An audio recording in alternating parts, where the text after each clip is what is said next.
පළමුවන දේව ප්‍රකාශනය මෝසෙස් සමිඳානන් වහන්සේ පැවසූ ලෙස ගල් කූරු දෙකක් රැගෙන සීනයි කන්දට නැග්ගේය. සමිඳානන් වහන්සේ වලාකුළකින් බැසාත් මෝසෙස් ඉදිරියෙන් ගමන් කළේය.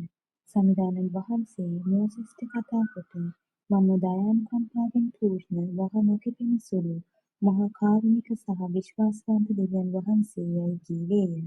මෝසෙස් ඉක්මනින් බිමට නැගී දෙවියන් වහන්සේට නමස්කාර කර මේ සෙනග නම් උරන්දුය අපේ දුෂ්ටකම හා පාප කමා කොට අප ඔබේම උරුමයේ වශයෙන් ගත මැනවයි කීවේය. දෙවන දේව ප්‍රකාශනය සහෝදර සහෝදරවරුනි පරිපූර්ණත්වයේ සොයා යන්න මාගේ අවවාද සිතට ගන්න එක්සිත් වන්න සමාදානයෙන් සිටින්න. එවිට දෙවියන් වහන්සේ ඔබ සමග වැඩ සිටින සේක.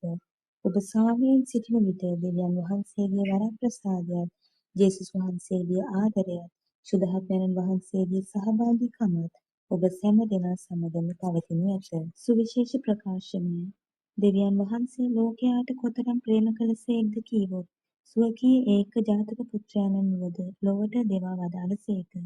එසේ කළේ උන්වහන්සේ කෙරෙහි අදහන සියලු දෙනාම විනාශ නොවී සදාතන ජීවනය ලබන පිණිසය. මෙනෙහි කිරීම අද ශුද්ධෝත්‍රිත්වයේ මංගල්‍යයයි. ශුද්ධෝත්‍රිත්වය යනු දෙවියන් වහන්සේ ක්‍රිස්තුස් වහන්සේ ශුද්ධාත්මයන්න් වහන්සේ.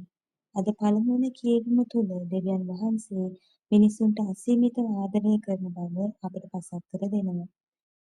උන්වහන්සේ වහා නොකිපෙන අසීමිතව ඉවසන ආදරය කරන දෙවි කෙනෙකු බව උන්වහන්සේ අපට පසක් කර දෙනවා. සුවිශේෂ ප්‍රකාශනය තුළින් අපට පෙන්වුම් කර දෙන්නේ දෙවියන් වහන්සේ උන්වහන්සේගේ ඒකජාතක පුත්‍රයාණන්ව මේ ලෝකෙට එවූ බවයි. උන්වහන්සේ ආවේ ජනතාවට විනිශ්චය ලබා දී දඬුවම් දෙන්නට නොවේ. උන්වහන්සේ එසේ පැමිණියේ අප සැම පාපයෙන් ගලවා ගැනීමටයි. දෙවියන් වහන්සේ ජේසුස් වහන්සේ ශුද්ධාත්මයන් වහන්සේ අපේ ජීවිත සමග සමීපව සිටිනවා. අප සමග සිටිනවා. අප ඒ විශ්වාස කළ යුතුයි. එම නිසා අපි වහා නොකිපෙන ඉවසීමෙන් කටයුතු කරන දරාගත හැකි සාමයෙන් ජීවත් විය හැකි පුද්ගලයන් බවට පත් විය යුතුයි.